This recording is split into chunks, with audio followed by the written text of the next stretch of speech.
The Kansas City Chiefs, with a few extra days to get ready for the Jaguars, go down to Jacksonville, and it was hot. I was surprised that the Jaguars didn't wear their white jerseys. I really was. And I know they're not black. It makes the other. You're going to put the Chiefs in their red jerseys, and it's soaking in more of the sun on a hot day like that. When we walked into the meeting room and we've got the feeds of all the games in the pregame, and I see Mahomes in white, I fully expected to see them in red. The Bears, even though it didn't help them, they played in Tampa, which was ridiculously hot, and they chose to wear their orange alternative jersey as opposed to that midnight blue that just would have made it hotter. We know that's a fact. The darker colors hold in the sun. It gets hotter, and it made it even hotter, presumably for the Jaguars. But the Chiefs were really hot. They overcame that. They had some turnovers early on. They got a boost from Travis Kelce, who had a touchdown reception. Chris Jones had 1.5 sacks, a tackle for loss, 2 quarterback hits on about 34 or 35 snaps. I didn't know the guy was on a pitch count because every time I looked up, the guy was doing something. Every big moment he was doing something. He was involved. He was. So that's encouraging, and he thinks he's going to be on a pitch count a couple more weeks, but as he told me, I'm ready to get off this shit. And he looks phenomenal. Yeah, he looks great. He trained in the heat. He trained in Florida. He worked hard. He busted his butt because he knew at some point he was going to come back and he was going to have to get back to football quickly and get acclimated quickly, and he did. And he's happy. Look, there's been some criticism of his contract, and I don't know that, if that's the deal you're going to take, why didn't you just hold in and avoid the $3 million between the fines and the lost game check, because it wasn't some dramatic bump over what he was supposed to get. But he sees a silver lining there, and he's back, and maybe he'll become a free agent after the season and go get paid a lot of money by somebody else. Well, he keeps playing like that. He's going to put the pressure on them big time. It just speaks to the specimen he is, I think, right off the bat. To be able to just go, oh, yeah, I've been practicing just for a few days on an NFL football team, and now I'm going to go on the field and be the best defensive player on the field and really only play half the game.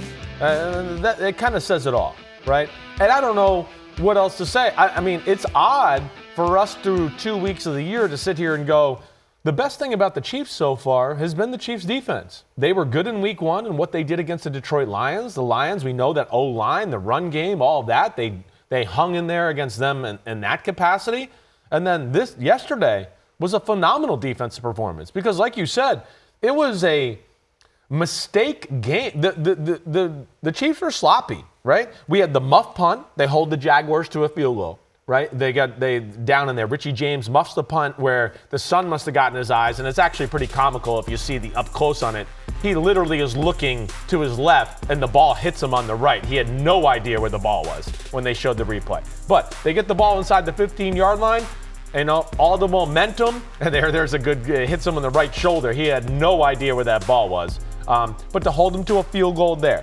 Then the Chiefs were driving at another point. Here's Justin Watson catching the ball. Okay, fumble. Stripped there by, I believe, Devin Lloyd, or it might have been, or I can't remember exactly who forced that fumble. I have to go back and look there. So that, another sloppy moment by that.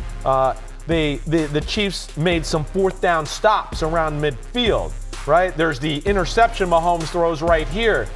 Getting a little over-aggressive in the double coverage. Andre Sisco does a great job getting back there and making the play. So it was not a smooth, efficient game by the Chiefs offense. The Chiefs defense bailed them out. And the fact that the Jaguars couldn't score a touchdown, having the ball down close to the end zone so many times, that was the shocker of the day to me.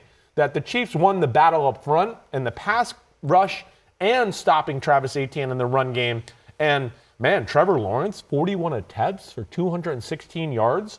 Steve Spagnuolo is a hell of a defensive coordinator, and they got some young talent that we're seeing as, kind of continuing to get better and better. They put the clamps on the Jaguars, who only scored 3 points after those turnovers. That made a difference. And Definitely. It was a hell of a 28th birthday for Patrick Mahomes. He was getting banged around. He was getting, not that he was frustrated in his demeanor, but his efforts were frustrated by the Jaguars to really have that kind of dagger moment where, okay, now nothing was easy. There was never a point where it felt like it was over. It felt like the dam was breaking. It felt like they were on the verge of scoring 14, 17, 21 points like that. It was a fight. It was a fight. It was a fight. And the defense is the part of the team that kept them in the fight and allowed them to win. Here's both Coach Andy Reid and Patrick Mahomes after the game talking about the defense being responsible for the Chiefs moving to 1-1? I'm an offensive guy, but that was a beautiful thing defensively. And offensively, we got to take care of the penalties and the turnovers. But the battle through it shows me a little something. And so we'll get the other stuff fixed as we go. But defensively, great to have Chris Jones back. He was, obviously influenced the game in a positive way for us. McDuffie, nice. I mean, I can go on and on. The guys, I thought on defense just battled. Spags had a phenomenal game plan. His coaches did a great job there. Defense was incredible. I mean, that's a good offense, a really good offense. And for them to shut them down, I think they were like 0 for 4 in the red zone. Some couple critical stops after we turned the ball over. And then when they got critical stops, we went 3 and out a couple times, and they kept holding them to field goals and holding them. I mean, that win is the defense won that game. And so we have to continue to get better as an offense, which I think we will. But if that defense plays like that, I mean, we're going to be a hard team to beat. That's special. Yeah, absolutely. And that's what you need sometimes. There's going to be weeks where everything clicks offensively, and there's going to be weeks where it doesn't. And if you still win those weeks, that's when you're a great team. Yeah. And that was a big win for them. Right. To get to 1-1, to beat a Jaguars team that had a taste of, it's kind of like the Browns a few years ago when they gave the Chiefs everything they could handle, and then played them early in the season we're again. Ready to take over we're ready to take the next step. Right. And you just kind of push them down a little bit. And, the Jaguars, I don't know, maybe they find a way to glass half full of this. They can say their defense did well. 100%. They can feel good about that aspect of it. But that offense that's supposed to be next level, not quite yet next level offense for the Jaguars based upon what the Chiefs defense did to them yesterday. And for the second straight week, Patrick Mahomes targeted 12 different players and completed passes to 11 different players. He's really spreading that ball around. Even with Travis Kelce back, spreading the ball around to a lot of different guys as they try to figure out who the guy's going to be. And I'm looking at the numbers.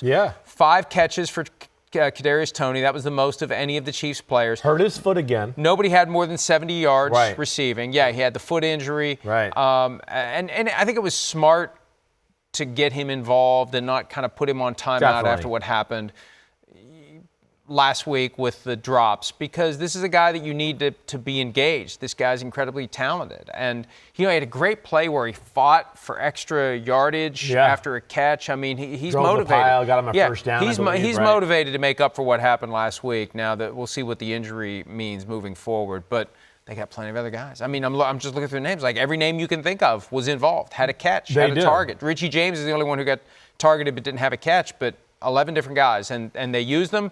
And it's all Patrick Mahomes distributing the ball to whoever's open. We know how awesome he is. We saw Pacheco in the run game kind of take off a little, especially in the second half. I feel like they need to give him the ball more, whether that's the pass game or the run game. He needs more touches.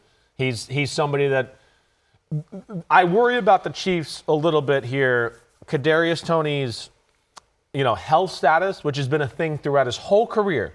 It's been foot and ankle issues. And there gets to a certain point where you go, wait, it's strike 7, so strike 8's coming. Like, this is just to expect this. And what I worry about a little bit, the dispersing of the ball is really impressive, like you're talking about. But there's still a little too much of it it's not within the normal execution of the offense, right? Like Sky Moore leads the team in yards with 3 receptions for 70 yards. Okay, his big reception was 54 yards, but we know why he got 54 yards. You remember? It was one of our moments where we all yelled in the screening room yesterday. Mahomes runs to the right, he's making moves or whatever, and then puts the brakes on right here. This is unbelievable. Gets out, and you're going, oh no, he's in trouble. And then he just puts the brakes on and throws a softball over the middle, and it's a 54-yard gain. But that's not offense there. That's Mahomes' offense. And that's what I would worry about going forward. That's what I'm a little scared about, that they might, hey, listen, we might be just like we've been in the last year or two. They might have to get in the trade deadline conversation for another explosive receiver, because I am a little worried about that element of their offense going forward. Mahomes is going to make it happen no matter who's there with him. But again, to go to the Super Bowl, if they want to beat the Cowboys, they want to beat the Eagles, they want to beat the 49ers, I don't think this right here is going to get it done. And somebody's got to rise up, or they got to do something or improve something there to get back to the Super Bowl and win it. Hi, it's Mike Florio. Thanks for watching PFT on YouTube. Hit subscribe for the latest news and analysis from Pro Football Talk.